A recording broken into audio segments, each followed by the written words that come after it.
7:28 de la mañana, seguimos en Primera Página con nuestras preguntas, con nuestros invitados y como siempre con la participación de ustedes con la etiqueta Primera Página. Nosotros vamos ahora a recibir en los estudios de Primera Página al señor José Félix Valera, candidato al Partido Comunista de Venezuela, él por el voto lista del estado La Guaira. Muy buenos días, bienvenido. Buenos días a todo el público que nos escucha a través de este espacio tan importante para el debate de las ideas en nuestro país. Bien, del Partido Comunista de Venezuela, en su biografía podemos ver que se describe como bolivariano, chavista, pensamiento crítico desde la izquierda con posturas antiimperialistas. Ahora bien, desde ese pensamiento crítico del Partido Comunista de Venezuela, hoy por hoy, ¿cuáles son las principales críticas que ustedes realizan a la gestión de la revolución bolivariana con miras a mejorar, ¿no? Digamos, en los últimos días hemos escuchado tanto el tema del bloqueo y la población dice, pero ¿hay alguna autocrítica, hay alguna reflexión sobre los errores? Sí, bueno, fíjate tú, el bloqueo tiene que ver con el tema económico, ¿no? Pero hay una realidad mucho más compleja que el bloqueo. Lo que pasa es que se habla de la crisis desde la perspectiva de cada sector. Es decir, la oposición habla de la crisis desde los errores del gobierno, la corrupción, la ineficiencia, y el gobierno habla de la crisis desde el bloqueo. Pero yo creo que la realidad es más compleja. Primero, hay un planeta en crisis, hay un modelo económico que llamamos el modelo capitalista en crisis. No es que hay pobres en Venezuela nada más y en Estados Unidos no hay 3 millones de seres humanos en las calles, es decir, hay crisis en todo el planeta. Segundo, efectivamente hay unas sanciones ahí. En medio de la crisis a nosotros los venezolanos nos las aplican, las sanciones de lo que llaman el bloqueo o la guerra económica. Y tercero, también hay responsabilidad en materia económica, en las decisiones que toma el gobierno, en decisiones que no se han tomado oportunamente, decisiones que se tomaron tardíamente o algunas que no se han resuelto. ¿Cómo cuáles, por ejemplo? Por ejemplo, el tema del diferencial cambiario, es decir, que no tengamos una política para controlar el diferencial cambiario y más bien tengamos al Banco Central de Venezuela todos los días corriendo detrás del dólar paralelo. Es decir, el dólar paralelo va subiendo, pero también es decir, acusa Dollar Today, pero la página del Banco Central de Venezuela también todos los días va publicando unos precios altísimos del dólar, que genera una inflación terrible. Ahí esa inflación terrible termina depreciando el salario de los trabajadores. Entonces, una segunda crítica que nosotros hacemos es el estado de indefensión en que han puesto al pueblo trabajador, porque todo el que está en el sector comercio va ajustando los precios desde el importador hasta el que vende cigarro y café en la calle. La señora que vende café en la calle va ajustando el precio del café. Pero el que vende su fuerza de trabajo, que es el trabajador que no decide cuánto cuesta la fuerza de trabajo, es el que termina cargando con todo el peso de la crisis económica. Entonces, en esa materia hay que legislar. Es decir, en materia económica yo creo que hay que cambiar la política monetaria de este país. Yo creo que en materia económica hay que cambiar la política en torno al control cambiario. Por supuesto que el Estado debe regular, que el Estado debe controlar, pero lo que está haciendo no es lo correcto a nuestra manera de ver. Y cuando hablamos del tema del salario, también son muy perjudicados los trabajadores de la administración pública. Por ejemplo, allí el salario se encuentra entre los 4, 5 dólares, máximo 7, mientras que en las empresas privadas, quizá algunas ya han establecido unos montos por encima de los 80 dólares, 100 dólares, dependiendo de la empresa privada. Es decir, cómo además trabajar en base a ello, ¿no? Para no aumentar esa desigualdad entre aquellos que tienen el acceso a las divisas y aquellos trabajadores, especialmente de la administración pública o sectores como los profesores, los docentes, los pensionados, que hoy por hoy tienen un sueldo que no les permite comprar ni 1 kilo de leche al mes. Es dramático. Sí, primero la legislación venezolana establece que el salario debe ser justo y suficiente y debe ser mínimo equivalente al valor de la canasta básica, y eso no se está cumpliendo. Sí, lo primero que habría que ajustar el salario de acuerdo a lo que nuestra legislación establece, ¿no? Lo segundo es que te decía, bueno, para recuperar el valor del salario hay que recuperar el valor de la moneda, entonces no se puede seguir permitiendo que el valor del dólar vaya subiendo frente al bolívar desmesuradamente. Tercero, hay que redimensionar la distribución del gasto público, es decir, el próximo presupuesto que aprobemos en la Asamblea Nacional tiene que estar direccionado a atender el problema de los salarios de los trabajadores, es decir, una prioridad de un tema de emergencia es que el trabajador pueda acceder a un salario digno y suficiente, y eso pasa por el debate en la Asamblea Nacional, porque acuérdense que la Asamblea Nacional es quien aprueba el presupuesto presupuesto que envía el Ejecutivo. Entonces ese presupuesto para el próximo ejercicio fiscal debe contemplar medidas de protección a los trabajadores, medidas que permitan recuperar no solo el salario, sino que permitan recuperar la seguridad social de los trabajadores. Hoy no vale nada, hoy no existe prácticamente eso que llaman seguro de cirugía, maternidad, seguro funerario, es decir, el tema de las pensiones y las jubilaciones. Una pensión, una jubilación no puede ser igual a un paquete de harina de maíz, es decir, tú eres optimista cuando hablas de que el salario en la administración pública está ubicado en 5 o 6 dólares, es decir, la mayoría que está sometido al salario mínimo, cuando mucho llega a $1 el salario mensual. Entonces hay que recuperar el salario, hay que recuperar la capacidad de ahorro de los trabajadores y las prestaciones sociales, es decir, que dentro de las prestaciones sociales, ¿qué fue este año de eso que llamaban los aguinaldos, por ejemplo? No puede ser que el aguinaldo, el ahorro de un año de trabajo no alcance ni para comprar una mortadela. Entonces, pasa por recuperar el valor real de la fuerza de trabajo. Entonces yo te digo al trabajador... ¿Y qué solución ve usted para ello, por ejemplo? Por eso te decía, primero hay que legislar para recuperar lo que las leyes establecen. Es decir, segundo, hay que orientar el presupuesto de la nación para fortalecer el salario de los y las trabajadoras. Y por eso te decía, una función de la Asamblea Nacional que es aprobar el presupuesto. Bueno, en el próximo presupuesto se debe contemplar el problema del salario, ¿no? Tercero, debe recuperarse el valor de la moneda y entonces hay que modificar la política cambiaria y la política monetaria de este país. Bien, ahora desde el gobierno, el Gran Polo Patriótico estima que con la ley antibloqueo esto mejore. ¿Usted qué piensa sobre eso? No, eso es una falacia. Es decir, la ley antibloqueo no va a permitir que esto mejore. Si nosotros fuéramos a recuperar, por ejemplo, el tema del sector financiero en manos del Estado, se empezó a fortalecer el sector financiero en manos del Estado, que tenía que ver con la recuperación del Banco de Venezuela, el Banco del Tesoro.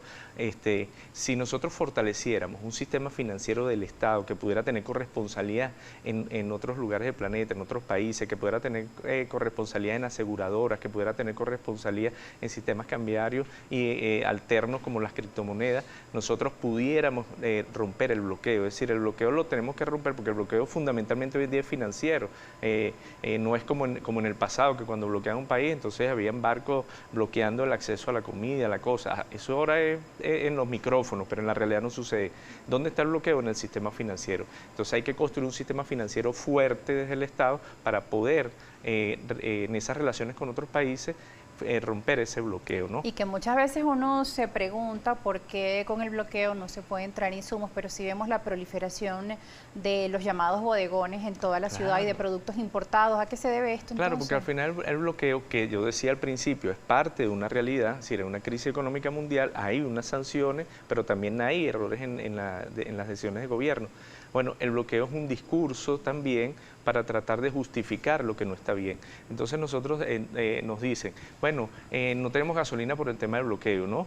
Pero llegaron los barcos iraníes, dentro de los barcos iraníes venían los químicos para producir gasolina aquí, pero nos encontramos que tenemos 5 o 6 refinerías, uno de los países productores de petróleo con más refinerías en el planeta, y no las podemos arrancar porque, bueno, tienen problemas que han denunciado suficientemente los trabajadores, y aprovechamos para saludar a los trabajadores de la industria petrolera que tienen una lucha muy importante y nos solidarizamos con el compañero Girón, que ha sido detenido por esta lucha, donde ellos vienen denunciando lo que está sucediendo en PDVSA en materia del abandono en las instalaciones, en materia de la desinversión, en materia de la corrupción. Entonces, todo eso se trata de justificar a nombre del bloqueo.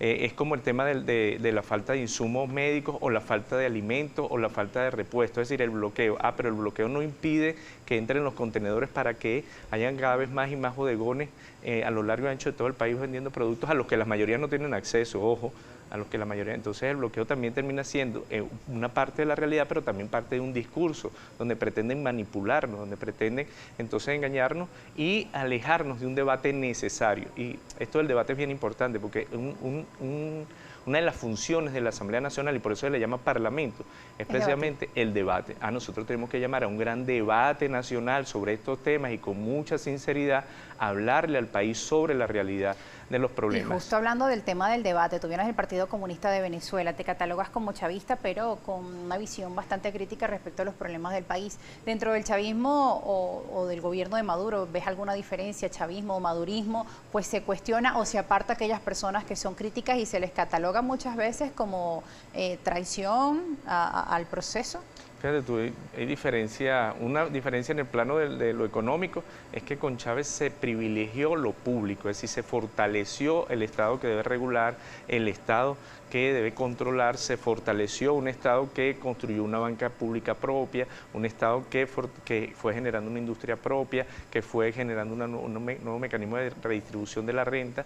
Hoy en día se está privilegiando lo privado, es decir, se va a la tesis de que el sector privado es el salvador de la patria. Por supuesto que necesitamos que todos participen, por supuesto que necesitamos que el sector privado también participe, pero debe seguir siendo regulado por el Estado. Ahí hay una primera diferencia, es decir, la visión frente a lo público y lo privado.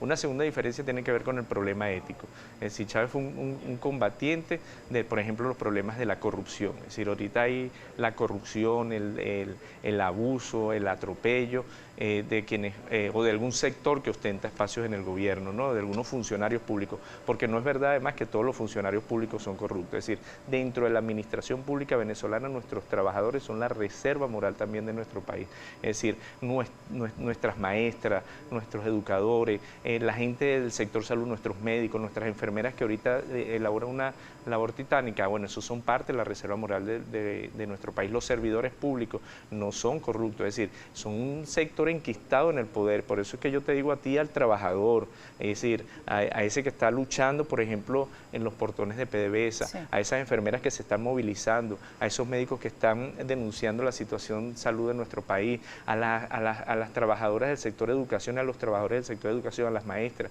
es decir, que además vienen dando una lucha titánica en medio de la pandemia en condiciones económicas inhumanas en muchos casos. Es decir, nuestros educadores, ¿qué maestra puede vivir, por ejemplo, con 400.000 bolívares al mes?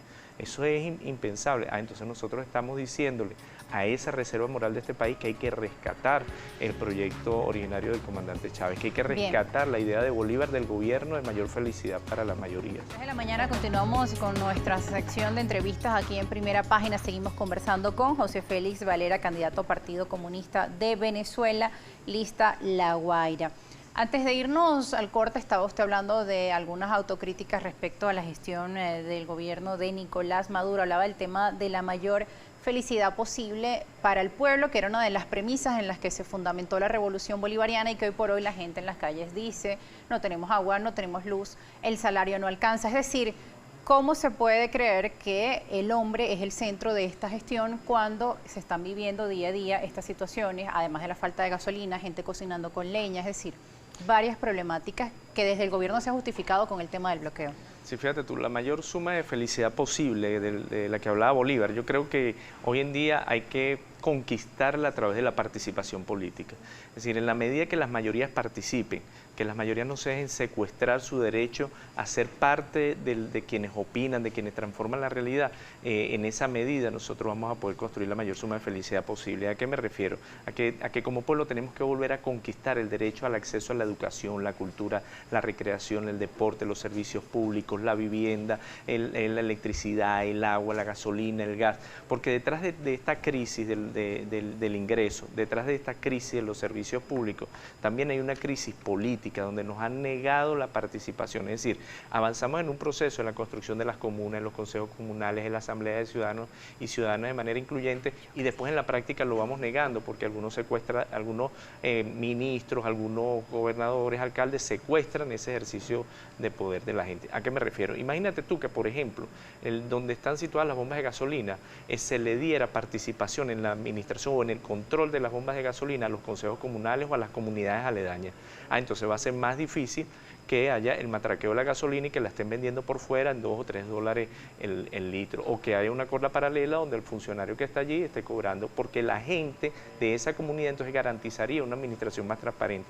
Es decir, si por ejemplo en los centros de llenado del gas lográsemos que la gente organizada participe en el control de la administración del gas que está llegando, del poco gas que está llegando, entonces seguramente la gente se va a garantizar que el camión de PDVSA gas comunal llegue a las comunidades y no sea desviado para el sector privado, para quien paga por debajo del acuerdo. Es decir, la mayor suma de felicidad posible tiene que ver con la lucha, tiene que ver con la participación. Entonces nosotros no andamos desde el Partido Comunista de Venezuela en este deslinde con el gobierno ofreciendo mortadelas en la calle, latas de zinc, cemento, unos dólares arreglar una cancha. No, nosotros estamos ofreciendo un proyecto político de inclusión de la mayoría, un proyecto político de combate. Nosotros estamos llamando al pueblo a luchar para transformar esta realidad. La conquista de un conjunto de diputados en la Asamblea Nacional nos va a permitir iniciar un proceso de lucha en una correlación de fuerza distinta. Entonces, esa mayor suma de felicidad posible la vamos a conquistar peleando, la vamos a conquistar en la calle, la vamos a conquistar luchando entre todas y todos los venezolanos, haciendo que, por ejemplo, ejercicio contralor de la Asamblea Nacional. Ese tema de la Contraloría es importante, ¿no? Correspondería a la Asamblea Nacional hacer ello, no solo quizá al sector de la oposición, que desde el lado del gobierno se dice, o a la oposición, sino pues a una visión respecto a lo que ha sido la gestión tanto gubernamental como las políticas que se han llevado por algunos líderes de la oposición. Claro, fíjate tú, mira, uno de los ejercicios más importantes de la Asamblea Nacional está en sus facultades, poder citar y sancionar ministros del Ejecutivo. Y nosotros no hemos visto, ojo, no hemos visto el ejercicio autocrítico ni de los diputados nuestros desde la izquierda o de los diputados del partido de gobierno ni de los diputados de la oposición. No hemos visto sancionar, no hemos visto convocar, citar una sola vez al presidente de Hidrocriminal, por ejemplo, por el problema del agua. No hemos visto que hayan citado, que hayan sancionado, que hayan interpelado al presidente de PDVSA Gas. No hemos visto que hayan citado nunca al de Corpoelec. Dentro de esa función contralora, además, nosotros los diputados podemos visitar, inspeccionar las instalaciones. ¿Y cuántas veces los diputados de esta Asamblea Nacional, de esta oposición que dice que al final lo que tiene son negocios con el gobierno y viven de los dólares de los gringos? Y ser oposición también es un negocio bien rentable y al final a ellos tampoco les interesa cambiar esta realidad porque viven de esta realidad, se chulean esta realidad. Pero ¿cuántas veces lo hemos visto? Visitar el Guri para ver cuál es la realidad de las turbinas del Guri con respecto al problema del agua. ¿Cuántas plantas de estas que generan combustible, gasolina, cuántas refinerías han visitado los diputados de la Asamblea Nacional para hablarle con claridad a este país cuál es la situación de nuestra refinería en cuanto a la producción de gasolina? Y decir, ¿cuántos ministros han sido sancionados? Es decir, ¿cuántos votos de censura contra un ministro se han ejercido en estos 5 años donde la oposición tenía mayoría en la Asamblea Nacional? ¿O cuántos se han hecho autocríticamente desde el partido de gobierno? Ninguno. Entonces hay que recuperar la función contralora. Ojo, pero además hay que recuperarla con el pueblo. Si nosotros vamos con los consejos comunales, si nosotros dándole control obrero, participación a los trabajadores, en vez de estarlos metiendo presos, les permitimos entrar a las plantas y supervisar y ver qué es lo que está pasando, para nosotros cambiamos la realidad de este país. Bien, señor José Félix, es momento también de hacer la revisión de las preguntas que a esta hora de la mañana se hace nuestra audiencia. Ellos están participando con la etiqueta Primera Página. Sir Contreras dará lectura a ellas. Sí, Rosa, buenos días a los invitados que nos acompañan y a la audiencia que se incorpora hasta ahora también. Vamos a comenzar con la revisión de las opiniones y comentarios de nuestra audiencia. Le pediría al invitado que sean respuestas relativamente cortas para aprovechar leer más número de comentarios. El usuario Yo Lo Cuestiono dice, ¿qué opina de la cantidad de propagandas preelectorales por parte del gobierno, recursos que pudieron utilizarse en áreas de salud, etcétera? ¿Qué responde? Hay mucha indolencia, sí, mucha indolencia. Colocar pendones de acrílico, a full color, a lo largo y ancho de todo el país, con el costo que eso representa, en vez de invertir eso, por ejemplo, en el tema de salud, por ejemplo, en el tema de alimentación, ayudar a la gente que está en la calle, que está comiendo en la calle. Y eso no es filantropía, es decir, es una necesidad de dignificar a nuestro pueblo. Entonces, frente a la miseria de nuestro pueblo, candidatos en camionetas de último modelo, inclusive camionetas de este año y vestidos con más de $2.000 encima en ropa y con una cantidad de pendones, pareciera que se burlan de la necesidad de nuestro pueblo y de la inteligencia de nuestro pueblo. Entonces nosotros más bien hacemos un llamado a la reflexión a los candidatos de gobierno, a los candidatos que andan por ahí de manera ostentosa, derrochando recursos. Yo creo que este pueblo además ha cambiado mucho, ha elevado sus niveles de conciencia. Yo sé que el venezolano ya no se deja manipular, no se deja engañar. Es decir, yo como parte del pueblo, a ti, pueblo venezolano, no te dejes manipular. Es decir, que muchas veces todo eso que se ofrece en campaña o que se da en campaña es pan para hoy, hambre para mañana. Vamos a construir un voto consciente. Yo creo que la forma de hacer campaña política hoy en día debería ser a través del debate, a través de la discusión, escuchando. Un ejercicio del candidato debe ser escuchar las necesidades de nuestro pueblo. Nos queda poco tiempo para los tweets, le insistimos en que sean respuestas más cortas para poder leer más. Por ejemplo, este de Ramón Ramos, el líder, que no es una pregunta sino un comentario y puede responderla también. Si cada uno de los venezolanos fuéramos capaces de aceptar los errores y críticas cometidos en la gestión pública, este país fuera otro, ya hubiésemos salido de esta situación. Lo felicito, no haré preguntas.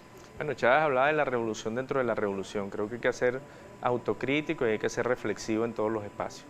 Juan Carlos Valerón dice lo siguiente: las sanciones económicas y el bloqueo vienen porque el gobierno violó los derechos humanos sistemáticamente desde 2014 y le quitó sus poderes y facultades a la Asamblea Nacional, que ganó la oposición en el año 2015. Entonces no se quejen.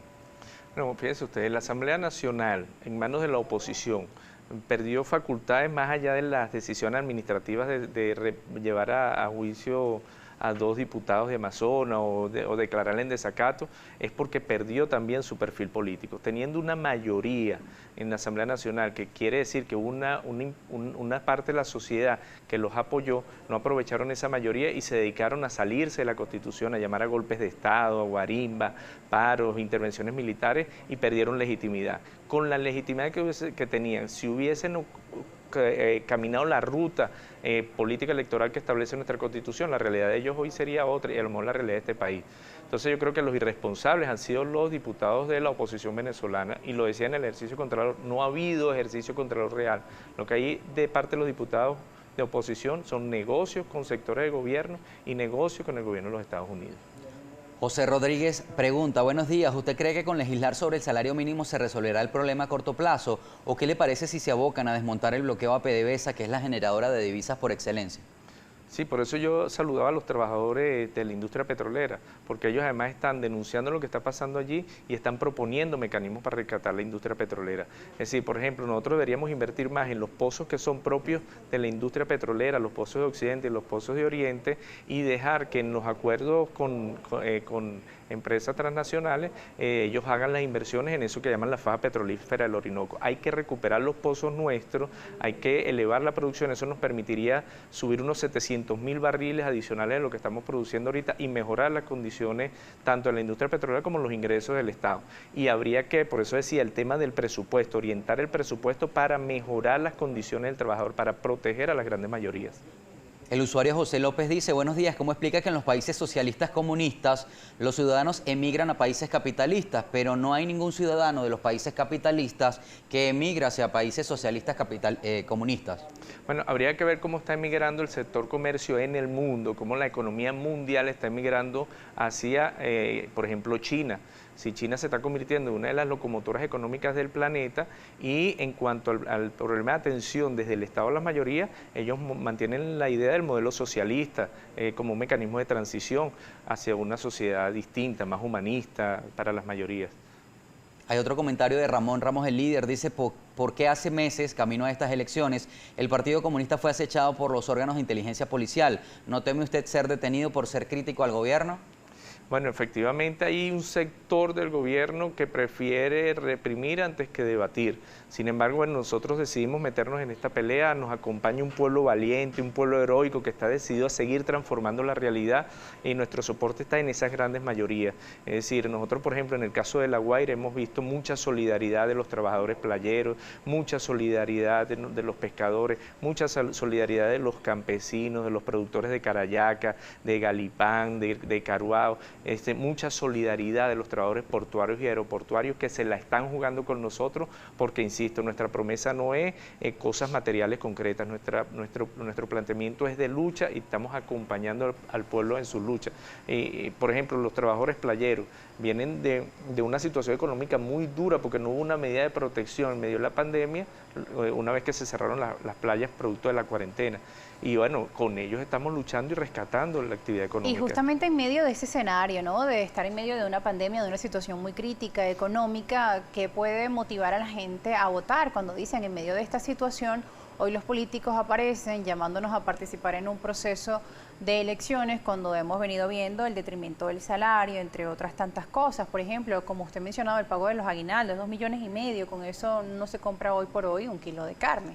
Mire, hay que votar para recuperar los sueños de Bolívar y Chávez, que son los sueños de nuestro pueblo, los anhelos de nuestro pueblo. No permitamos que nos confisquen el voto, no permitamos que nos induzcan la abstención. Los sectores de oposición que llaman a la abstención viven de los dólares que le manda la USAID, que le manda el gobierno de los Estados Unidos. Los sectores de gobierno que han creado unas condiciones que no son favorables para la participación de las mayorías, viven precisamente de esta crisis, porque la corrupción vive al amparo de toda esta situación donde vienen de las necesidades de la gente. Entonces, no te dejes confiscar el voto, no dejes de participar, sal a votar. Salir a votar es un instrumento de lucha. Mira, Chávez nos enseñó que el voto puede transformar la realidad. Frente a los adecos y los copellanos de aquel entonces, frente al organismo electoral que tenía 40 años construido por ADECO y COPEI de aquel entonces, salió un Chávez y les ganó mayoritariamente, y con este pueblo logramos el milagro para transformar la sociedad. Hoy en día podemos lograr este milagro. Desde el Partido Comunista de Venezuela nosotros estamos llamando a votar en la tarjeta del Partido Comunista de Venezuela y estamos llamando a participar masivamente en el próximo proceso electoral. No dejes de votar, participa. El voto es un instrumento. Mira, es decir, hay quienes inclusive buscan por la vía violenta, golpes de Estado, guarimbas, intervenciones militares, quienes pueden rescatarnos de una salida violenta, quienes pueden rescatar este país de la crisis terrible en la que estamos pasando, somos todas y todos los venezolanos a través del voto. Que el voto entonces se convierta en el instrumento también para decirle lo que estamos pensando, para expresar nuestro malestar, para expresar nuestro descontento. Y termino con esto, no dejes que ese sentimiento de frustración que tienes ahorita te impida votar. Todo lo contrario, convierte ese malestar en esperanza, y esa esperanza conviértela en un voto consciente, un voto combativo, declarado en zafarrancho de combate. Sal a votar.